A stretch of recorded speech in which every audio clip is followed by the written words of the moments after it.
Disclaimer, this video will not be for people that are easily offended. My subject that I'm gonna talk about is gonna be fully about perspective and my opinions.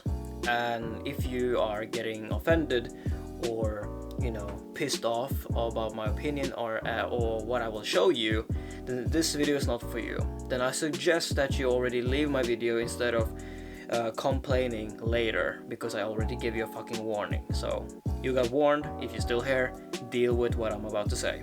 So this is about perspective and opinion. My own. I speak on behalf of myself.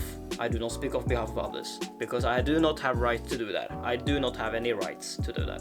So let's begin the video. Alright, so we're gonna talk about trans women in women's sport. Apparently that's a big thing nowadays. I actually made a video about 2 topics, but it was so much to talk about that I decided to do 2 different type of topic videos. But I decided to do the whole thing all over again, because then I have, feel the perspective of every single part that I'm about to say, so I know 100% what I'm about to say.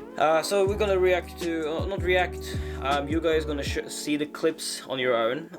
I have already seen them, and you're gonna see the perspective of how some women feel about trans women competing against women. According to media, it's unfair for a woman to compete against a trans woman because of the physical differences that is, because a trans woman is biologically a man, and a man has more benefits doing as I said, physical difference. But this is a girl that is talking about her experience with trans women in her women's sport. She's doing wrestling. So you guys see small parts of the video, and I will go through them a little bit, and if I don't have much to say, then we will through another video, because it's just 2 videos, and this video is already 3 minutes of presentation wise, like I'm just talking, right? I have an opening, my intro. So yeah, let's just begin with this video. So yeah. I'm Olivia Rondo, and I started wrestling on the boys team in high school. At first, it was really tough. During my freshman year, I won my first match, then lost all of the others because of my inexperience and the strength difference. I didn't want to go through those losses again, so during the off season, I worked 10 times as hard, competed in national tournaments, and got mentally and physically stronger. That next year, I went on a winning streak and even wrestled on varsity. Because I was forced to adapt to wrestling with a biological disadvantage, I went on to dominate the women's arena. I became a 3-time state champion, 6-time All-American, and 3-time national champion. I was also part of the 2017 Olympic development team. For college, I was recruited to a women's team with the expectation that I would be only competing against other biological women. That is what I believe to be fair. Very few women can hold their own against men in combat sports. I've only been able to do so with my experience and work ethic. In 2020, now we have to deal with biological men in women's sports. Biologically male MMA fighter Fallon Fox fractured their opponent's skull during a fight. But that was not what was going on here. What was going on here was this woman who used to be a man for 32 years transitioned to being a woman, and it didn't tell anybody. Fought 2 different women who thought they were fighting a woman and got fucking smashed. Badly injured, yeah. Well, I was watching it. It was like watching a man fight a woman. That's what I was watching. I was like, this isn't like she wasn't particularly skillful. It wasn't like she had like some unbelievable background in judo, like Ronda Rousey or something like that. It wasn't that. You were just literally watching a former man beat up women. Australian handball player Hannah Mounty stands at 6'2" and weighs in at 220 pounds. The videos speak for themselves. Hannah Mounty should have been a shoo-in to play at the elite level of the women's Aussie Rules competition. But late last year, the AFL said no, deciding she was too much of a physical threat to her opponents. Mary Gregory smashed 4 women's world records in weightlifting. Well, some congratulations are in order tonight for powerlifter Mary Gregory. Gregory just competed at a 100% raw powerlifting tournament. Gregory competed in 9 events and won all 9 of them, setting 4 records in the process. That was a triumph of the human spirit. Even while transitioning, estrogen will not change someone's height, arm span, lung capacity, or bone structure. It will not erase all of their male strength. Does this sound fair? It's becoming a real safety and equality issue for real female athletes, yet we are expected to be okay with it, all in the name of diversity. The original American feminists fought hard to get separate spaces for women to compete against each other, and now the left is erasing that progress. Nothing is equal about biological men invading women's spaces. So this was Olivia. She talks her own experience about trans women into like women's sport in general. In my own perspective, I agree that it's unfair because of the physical differences. For women, it's hard to hold their own against men in physical fighting sports, for example. I heard about something similar about a girl. She was a runner and she did not come in to the running team because of transgender took her place, but she also told that it could also, because of the situation that a trans woman is taking her place, it can ruin her scholarship. And I didn't know that it's a thing, that it could affect your scholarship, but a scholarship is really important, especially if you're actually living for the sport you are going for. Some feminists have said that this is a violation of women's spacing. It's like what she said. She's like, feminism has fought so hard for women to have their own thing, like, you know, women's sport, women against women, because feminists have fought hard to get to that position, right? And feminists are saying that it's a violation because, like, they have their own thing now, but now a man can like transition into a woman and then just compete. It's like, it's not even a women's sport anymore. It's just like men can automatically show up because, like, if they feel like they are a woman or transition into a woman, they can just compete in the women's sport. So like they have said here, a trans woman that is biologically a man has broken some women records, all right? They have done that. So you don't hear the news about trans men, you know, biologically a woman has broken any men records. You haven't heard one. I haven't even heard one. But if they're out there, then I'm wrong. Then I gladly accept that. But I haven't heard one news about a complaint that a trans man has done anything difficult for a man in sports in general. But you have heard many complaints about trans women beating records or taking over women in their own sport, and that's kind of fucked up. So I feel like, yeah, it's a violation, but because of people want to support diversity and whatever, it's like they don't want to have common sense anymore. People live like more about feelings, like how people should be treated. Yeah, you treat some people right, but you're also ruining for other people, so they can't like nothing is going to be enough. So you help someone, but you ruin someone else's lives. You know what I mean? So it's never a balance. It's either the one or the other. So that's, you know, kind of unfair. We're gonna jump right into the next video. It's 5 minutes, and it's technically some parts that has been said here about other people that has been breaking records and whatever, etc. And let's just roll the clip.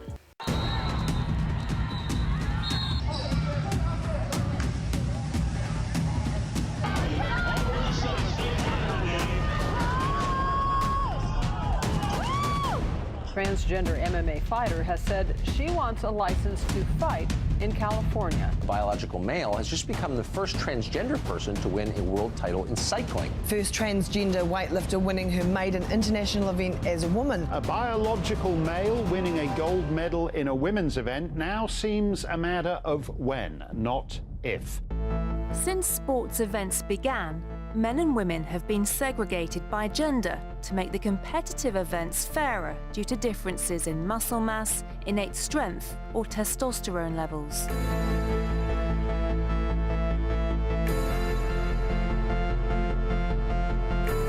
But nowadays, these physical differences no longer seem to be a determining factor.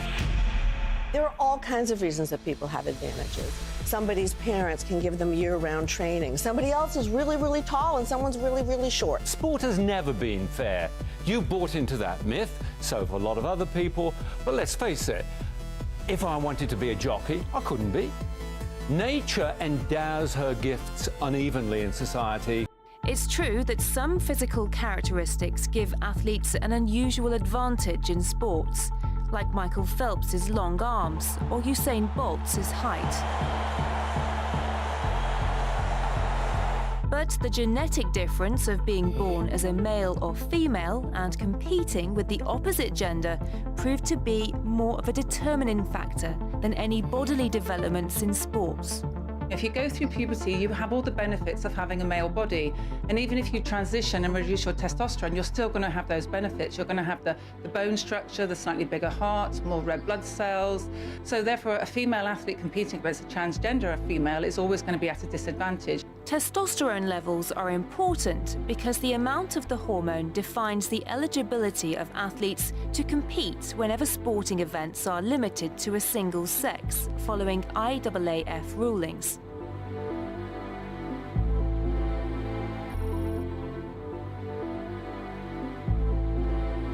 The idea that we need to protect women's or female sport from other women and females is itself inherently discriminatory. No testosterone policy will ever work. Male to female athletes no longer need to have reassignment surgery, but they do need to demonstrate that their testosterone levels have been below 10 nanomole per litre for at least 1 year, according to the 2016 International Olympic Committee guidelines. It's not saying you're a man or a woman.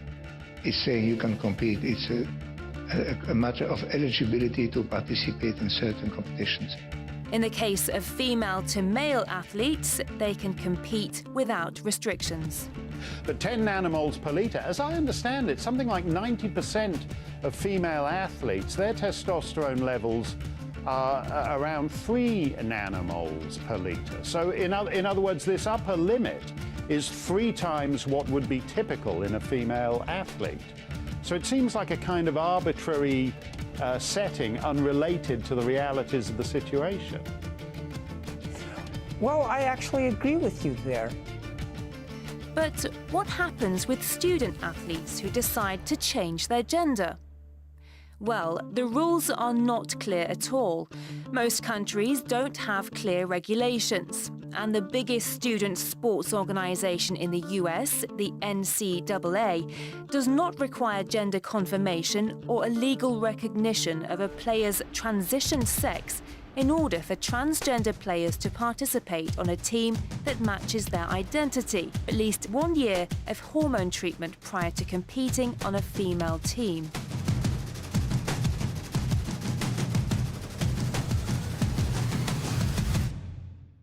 In the middle of all this legal mess, Zuby, a UK-based rapper, basically identified as a female and broke British women's weightlifting records. Saying, look, I'm not a professional powerlifter, but even I myself, I can stroll into the gym on any given day and I can break the British women's bench press record. I can break the British women's deadlift record. When I'm on form, I could potentially break the British female squat record. And I don't even compete. So if you're a woman and you're a natural woman and you don't take any extra hormones or male hormones, you're not taking steroids or any sort of performance-enhancing drugs, you're doing your very best to compete and you're at the top of the heap.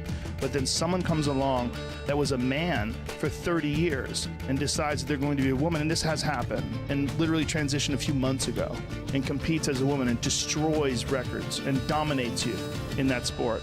That's bullshit.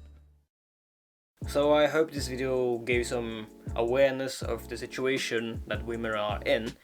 Most of these news are from the US, obviously. Even they said Britain as well, so it gotta be in England as well. I don't know much about how we handle it in Norway. I don't know so much. I don't follow so much about the media, especially in sports. By watching these 2 videos, I can see why it's unfair for women to try their best to compete, but when a man just shows up out of nowhere and transition, I can see that being frustrating. Example wise, if a woman really works so hard for her life, for example, every single day want to be number 1, and then because of a trans woman enters the fucking ring, you get easily beat because of you know the differences and you know it's unfair. It's kind of rough. Like I can't really relate much because I'm a man. I am not a female. I am not even I can't relate. I don't know how much they feel, but I can feel the frustration when about if you work so hard but you get easily beat and you know the reason why. It's a simple reason why. I will understand why it'd be frustrating. This is my opinion that I feel like it's really unfair. In this type of videos, I've seen comments that, for example, if they want diversity or they want recognition at all, they should split. So for an example, trans people have their own sport, so it will be, you know, closest fair. So women has their part, men have their part, and trans have their part. Someone can simply think that I'm transphobic only because I am making this video. My video right here is not to mention, I gave a disclaimer, by the way. I gave a disclaimer about that I would talk about my perspective and my opinion. I don't want to say it shouldn't be allowed. You should be the one you want, no matter what. But if it's ruined someone or it affects someone's life, then that's not fair. Legit, that's not fair. I didn't speak so much that I think I wanted to speak about, but it's because if I don't have so much information or have so much knowledge about what I'm about to say, then I can't say it. Because a critique or a comment, you can't really say much if you don't have the information to back it up with. I can't really say much without me. Someone can comment down below, you're wrong, you're wrong, you're wrong, and you know what? It might be true. I might be wrong about what I'm gonna say. That's why I'm just mentioned this is my perspective, and that's it. I'm not saying that you're not allowed to be trans, because if that's the case, then, you know, obviously something is wrong. You can be yourself whenever you want to. Nothing is wrong here, except for the differences and fairness in this particular topic I'm talking about. But I hope this video gave some awareness. Comment down below if you feel like or think this is fair and this should actually be no problem. Women should just handle the situation. If you think so, just comment down below. If you're on my side and feel like this is unfair and you have your reasons to feel like it's unfair, comment down below as well. Make sure you like my video and subscribe if you haven't already. Click the bell for notifications, and I will see you guys soon in my next video. Peace.